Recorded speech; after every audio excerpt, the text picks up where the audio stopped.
आज की कहानी का शीर्षक है विदाई। इस बार जब मैं घर लौटा तो बाबूजी थोड़े बूझे बूझे लगे। मुझे बस यह सोचकर कि उम्र का प्रभाव हो सकता है, चरण वंदन किया और घर के अंदर प्रवेश कर गया। पत्नी हमेशा की तरह हाथ में तौलिया लिए बरामदे में पानी के साथ खड़ी थी। हाथ मुंह धोया और वहीं पास बिछी चारपाई पर बैठ गया। पर बार बार मेरी नजर बाबूजी के ही तरफ चली जा रही थी, जो व्हीलर पर बैठे जाने किस सोच में डूबे थे। सच कहूं तो अब एक अजीब सी बेचैनी और चिंता मुझ पर और मेरे मन मस्तिष्क में हावी हो रही थी। ऐसा कभी भी नहीं हुआ था कि मैं घर लौटा हूं और बाबूजी ने मेरा हाल चाल या मुझसे कुछ पूछा ना हो। पर इस बार वो बिल्कुल शांत थे। मुझसे रहा नहीं गया। मैं उठकर बाबूजी के पास गया और उनके पास बैठ उनका पैर दबाने लगा। अपने ही ख्यालों में गुम बाबूजी मेरा स्पर्श पाकर एकाएक चौंक गए। मैंने उनसे पूछा, क्या बात है बाबा? आप इतने बेचैन से क्यों दिख रहे हैं? तबीयत ठीक है ना? कोई परेशानी तो नहीं?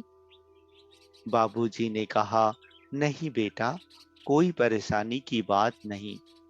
मैंने फिर पूछा, कहीं बहू ने तो कुछ नहीं कह दिया या फिर बच्चे? अरे नहीं, ऐसी कोई बात नहीं।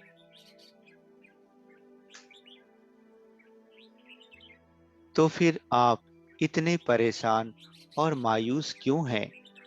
मेरे कई बार पूछने पर और दबाव देने पर हार कर उन्होंने जवाब दिया कि कुछ नहीं बेटा, तेरी माँ के बारे में सोच, जाने क्यों आजकल मन हर पल भारी रहता है। जब से गई है सब कुछ सूना सूना सा लगने लगा है। सोचता हूँ वक्त भी कितना निष्ठुर होता है कि इंसान को जिस उम्र में एक अदद साथी की आवश्यकता होती है, उसे अकेला कर देता है। या फिर मैं स्वयं कितना अभागा हूँ कि जिस साथी को मैं खुद इस घर में उसके पिता के घर से डोली में बिठा विदा कर लेकर आया, उसे स्वयं इस घर से विदा कर दिया। मेरा शक सही निकला। मेरी माँ, जो अभी कुछ साल पहले ही इस दुनिया को अलविदा कह पंच तत्व में विलीन हो गई थी, उसके जाने के बाद बाबूजी बिल्कुल अकेले हो गए थे और रह रह कर माँ की कमी बाबूजी को खाए जा रही थी। एकदम से टूट से गए थे वो। माँ थी तो फौलाद से दिखते थे, मगर आज उनके चेहरे पर एक अजीब सा जर्जरापन एवं तड़फ देख रहा था मैं। पल के नम किए वो कहे जा रहे थे, मानो आज उन्हें मौका मिल गया हो अपने मन में छुपे अनगिनत भावनाओं को बाहर करने का। तेरी माँ, उसकी एक विदाई वह थी जब वो अपने पिता के घर से विदा होकर मेरे घर आई थी, जिसने आते ही मेरे सूने मन वीरान से पड़े घर में, या यूं कहो बेरंग से जीवन में कई रंग भर दिए थे। जब वो इस घर में आई, घर और जीवन में खुशियां ही खुशियां भर गई। पहली बार भी वह सज धज कर दुल्हन बनकर मेरी जिंदगी में आई थी। इस बार भी वह सज धज कर, सोलह श्रृंगार कर मेरे घर से, मेरी जिंदगी से विदा ले लिया। जब वो थी, हमने मिलकर जिंदगी के कई सुख, अनगिनत दुख बांटे, पर एक दूसरे को कभी टूटने नहीं दिया। पर उसकी इस दूसरी विदाई ने इस घर को छोड़ मेरे जीवन को सूना कर दिया। तोड़ डाला मुझे, मानो उसके बिना मेरा कोई अस्तित्व ही नहीं। उसकी कमी हर पल काटती है, हर क्षण दर्द देती है। मानो गम और दर्द के सिवा कुछ नहीं बचा हो जीवन में। बचा है तो बस एकाकीपन और कांटों का चुभता सूनापन। ऐसा लगता है जिंदगी तो है, पर एक बोझ सी बन गई हो। जैसे सांसें तो हैं, पर धड़कनों को उनकी अब चाह नहीं रही। वो कह रहे थे और उनके आंखों से आंसू ढलकते, या यूं कहें विदा हो रहे थे। और मैं शांत चुपचाप सब सुनता, अपने आंसू रोके बाबूजी का हाथ पकड़े उन्हें देखे जा रहा था। पर सच कहूं तो ये सब सुनकर और बाबूजी की हालत देखकर मैं दहल सा गया था। रोम रोम सिहर रहा था मेरा, और मन ही मन सोच रहा था कि कितनी विचित्र होती है ये विदाई। ये विदाई भी कभी किसी को किसी से मिला देती है, तो कभी पल भर में किसी को किसी से जुदा करवा देती है।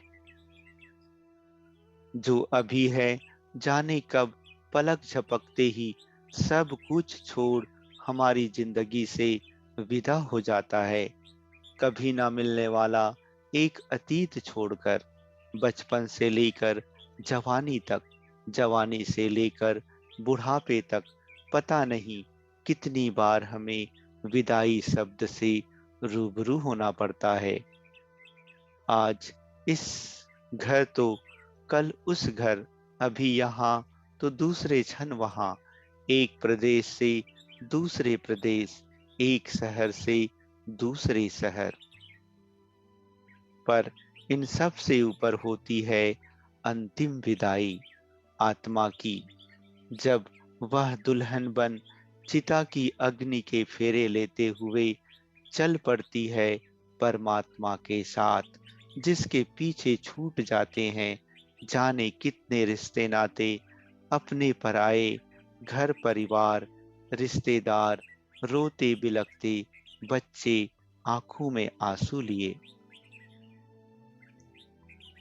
सच, विदाई कैसी भी हो, कभी भी हो, किसी की भी हो, इंसान को अंदर से तोड़ देती है, जैसे माँ की अंतिम विदाई ने बाबूजी को तोड़ डाला था। पर यह भी उतना ही सच है कि विदाई चाहे कितनी भी पीड़ादायक क्यों ना हो, पर यही सत्य है। भरे हृदय से ही सही, हम सभी को विदाई की इस रस्म को निभानी ही पड़ती है, जो शाश्वत भी है और अटल सत्य भी। और फिर जाने क्या सोचकर बाहर बरामदे में खेलती में बेटी को दौड़कर मैंने सीने से लगा लिया। आखिरकार मेरी आंखों से भी अश्रु की धारा बह ही निकली, जिसे मेरी गोद में नन्ही कोमल किसी मेमनी सी दुबकी हुई मेरी बेटी बड़ी ही मासूमियत से अपनी नन्ही नन्ही हथेलियों से बिना कुछ समझे पोंछे जा रही थी। और दूर दरवाजे पर खड़ी मेरी पत्नी नम आंखों से कभी मुझे तो कभी बाबूजी को देख रही थी। शायद उसने भी दरवाजे के ओट से अंतिम विदाई की बातें सुन ली थी। अच्छा दोस्तों, धन्यवाद।